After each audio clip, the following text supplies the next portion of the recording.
ನಾನು ಸ್ವಪ್ನ. Bengaluru Mysuru express way ಸಂಚಾರ ಮುಕ್ತ ಆದಾಗಿನಿಂದ ಉಪಯುಕ್ತಕ್ಕಿಂತ ಸಮಸ್ಯೆಗಳ ಕಾರಣಕ್ಕೆ ಹೆಚ್ಚು ಸುದ್ದಿಯಲ್ಲಿದೆ. ಟೀಕೆ, ವ್ಯಂಗ್ಯ, ಟ್ರೋಲ್ಗಳಿಗೆ ತುತ್ತಾಗಿದೆ. ಇದೀಗ ಎಕ್ಸ್‌ಪ್ರೆಸ್ ವೇ ವಿಚಾರ ಮತ್ತೆ ಸುದ್ದಿಯಲ್ಲಿದೆ. ಈ ರಸ್ತೆಯಲ್ಲಿ ಟೋಲ್ ಸಂಗ್ರಹ ಆರಂಭ ಆದಾಗಿನಿಂದ ಈವರೆಗೆ ಅಂದರೆ ಕಳೆದ 20 ತಿಂಗಳು ಬರೋಬ್ಬರಿ 438 ಕೋಟಿ ರೂಪಾಯಿ ಟೋಲ್ ಅನ್ನ ವಸೂಲಿ ಮಾಡಲಾಗಿದೆ. ಈ ದುಬಾರಿ ಟೋಲ್ ಸಂಗ್ರಹದ ವಿರುದ್ಧ ಆಕ್ರೋಶ ಕೂಡ ವ್ಯಕ್ತ ಆಗ್ತಾ ಇದೆ. ಈ ಬಗ್ಗೆ ಸಂಪೂರ್ಣವಾದ ಮಾಹಿತಿಯನ್ನ ಈ ದಿನದ ವಿಡಿಯೋದಲ್ಲಿ ತಿಳಿಸ್ಕೊಡ್ತೀನಿ. ಅದಕ್ಕೂ ಮೊದಲು ನೀವು ನಮ್ಮ ಈ ದಿನ ಯೂಟ್ಯೂಬ್ ಚಾನಲ್ಗೆ ಸಬ್ಸ್ಕ್ರೈಬ್ ಆಗಿಲ್ವಾದ್ರೆ ಕೂಡಲೇ ಸಬ್ಸ್ಕ್ರೈಬ್ ಮಾಡಿ. ನಮ್ಮ ಪ್ರತಿ ವಿಡಿಯೋಗಳ ನೋಟಿಫಿಕೇಶನ್ಗಾಗಿ ಪಕ್ಕದಲ್ಲಿರೋ ಬೆಲ್ ಬಟನ್ ಅನ್ನ ಕ್ಲಿಕ್ ಮಾಡಿ. ಬೆಂಗಳೂರು ಮತ್ತು ಮೈಸೂರು ನಡುವಿನ 118 ಕಿಲೋಮೀಟರ್ ಉದ್ದದ ಎಕ್ಸ್‌ಪ್ರೆಸ್ ವೇಯನ್ನ ಕಾಮಗಾರಿ ಪೂರ್ಣಗೊಳಿಸಿದ್ರೂ ಕೂಡ 2023ರ ಮಾರ್ಚ್ನಲ್ಲಿ ಪ್ರಧಾನಿ ನರೇಂದ್ರ ಮೋದಿ ಅವರು ಉದ್ಘಾಟನೆ ಮಾಡಿದ್ರು. ಕಾಮಗಾರಿ ಅಪೂರ್ಣ ಆಗಿದ್ದಾಗಲೇ 2023ರ ಏಪ್ರಿಲ್ 1ರಿಂದ ಈ ರಸ್ತೆಯಲ್ಲಿ ಟೋಲ್ ಸಂಗ್ರಹ ಆರಂಭ ಮಾಡಲಾಗಿತ್ತು.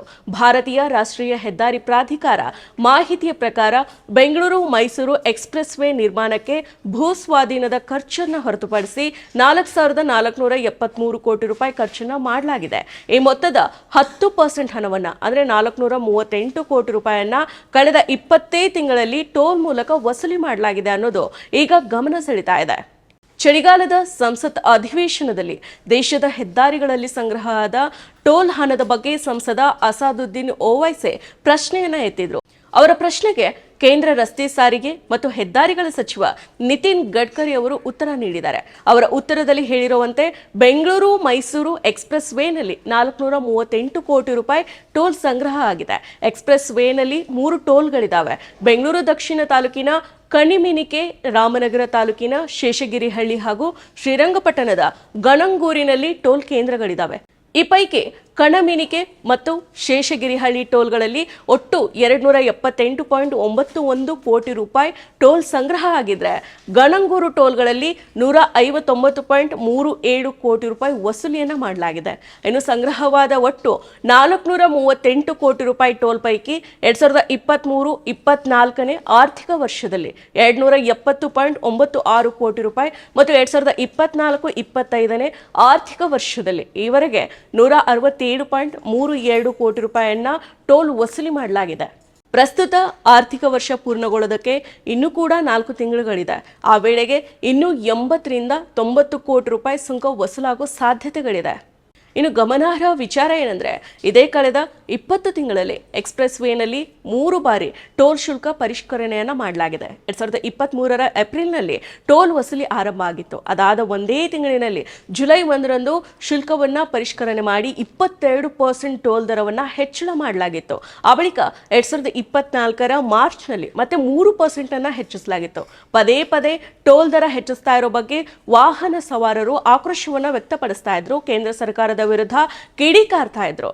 ಇನ್ನು ದುಬಾರಿ ಟೋಲ್ ಸಂಗ್ರಹದಿಂದ ಕಾರು ಚಾಲಕರು ಪ್ರತಿ ಕಿಲೋಮೀಟರ್ಗೆ 7.7 ರೂಪಾಯಿ ಸುಂಕವನ್ನ ಕಟ್ತಾ ಇದ್ರೆ ವಾಣಿಜ್ಯ ವಾಹನಗಳು 10 ರೂಪಾಯಿ ಸುಂಕವನ್ನ ಪಾವತಿ ಮಾಡ್ತಾ ಇದ್ದಾವೆ. ಇನ್ನು ಭಾರಿ ಗಾತ್ರದ ವಾಹನಗಳು ಪ್ರತಿ ಕಿಲೋಮೀಟರ್ಗೆ 18 ರೂಪಾಯಿ ಸುಂಕವನ್ನ ಪಾವತಿ ಮಾಡ್ತಾ ಇದ್ದಾವೆ. ಇಷ್ಟು ದುಬಾರಿ ಮೊತ್ತದ ಸುಂಕ ವಸೂಲಿಯಿಂದ 20 ತಿಂಗಳಲ್ಲಿ 438 ಕೋಟಿ ರೂಪಾಯಿ ಸುಂಕವನ್ನ ಹೆದ್ದಾರಿ ಪ್ರಾಧಿಕಾರ ವಸೂಲಿ ಮಾಡಿದೆ. ಆದರೆ ಇಷ್ಟು ದುಬಾರಿ ಶುಲ್ಕವನ್ನ ಪಾವತಿಸ್ತಾ ಇದ್ರೂ ಕೂಡ ವಾಹನ ಚಾಲನೆಗೆ ಹೆದ್ದಾರಿ ಸುರಕ್ಷಿತ ಆಗಿಲ್ಲ. ಆರಂಭದಲ್ಲೇನೆ ಹೇಳಿದಂತೆ 90 ನಿಮಿಷಗಳಲ್ಲಿ ಉಭಯ ನಗರಗಳನ್ನ ಅಂದ್ರೆ ಬೆಂಗಳೂರು ಮೈಸೂರನ್ನ ತಲುಪೋದಕ್ಕೆ ಸಾಧ್ಯ ಆಗ್ತಾ ಇಲ್ಲ.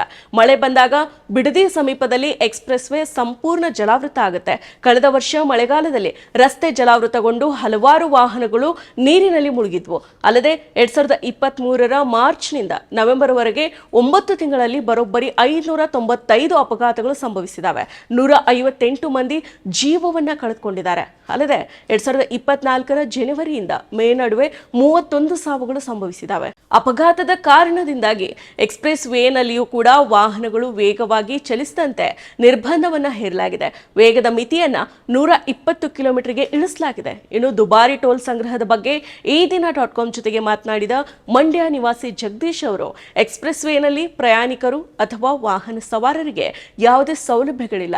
ವೇಗದ ಮಿತಿ ಕಡಿತ ಮಾಡಿದ್ರೂ ಕೂಡ ರಸ್ತೆಯಲ್ಲಿ ಸಂಚಾರ ಮಾಡುವಾಗ ಅಪಘಾತದ ಆತಂಕ ಇದ್ದೇ ಇರುತ್ತೆ. ಈ ಹಿಂದೆ ಇದ್ದ ರಸ್ತೆಯಲ್ಲಿ ಸುಂಕ ಪಾವತಿಸದೆ ಈಗಿನ ಸಮಯಕ್ಕಿಂತ ಕೊಂಚ ಹೆಚ್ಚು ಸಮಯದಲ್ಲಿ ತಲುಪಬೇಕಾದ ಸ್ಥಳವನ್ನ ತಲುಪ್ತಾ ಇದ್ವಿ. ಇನ್ನು ರಸ್ತೆ ಸುರಕ್ಷತೆಯ ಬಗ್ಗೆನೂ ಕೂಡ ಆತಂಕ ಇರಲಿಲ್ಲ. ಈಗ ಹಣ ಕೊಟ್ಟು ಭಯದಲ್ಲಿ ಓಡಾಡಬೇಕಾದ ಪರಿಸ್ಥಿತಿ ಇದೆ ಅಂತ ಆಕ್ರೋಶವನ್ನ ವ್ಯಕ್ತಪಡಿಸಿದ್ದಾರೆ. ಮತ್ತಷ್ಟು ವಿಶೇಷ ವಿಡಿಯೋಗಳನ್ನು ನೋಡಲು ಮತ್ತು ಹೊಸ ವಿಡಿಯೋಗಳ ಬಗ್ಗೆ ತಿಳಿಯಲು ಈ ದಿನ .com ಯೂಟ್ಯೂಬ್ ಚಾನೆಲ್ ಸಬ್ಸ್ಕ್ರೈಬ್ ಮಾಡಿ ಮತ್ತು ಬೆಲ್ ಐಕಾನ್ ಕ್ಲಿಕ್ ಮಾಡಿ.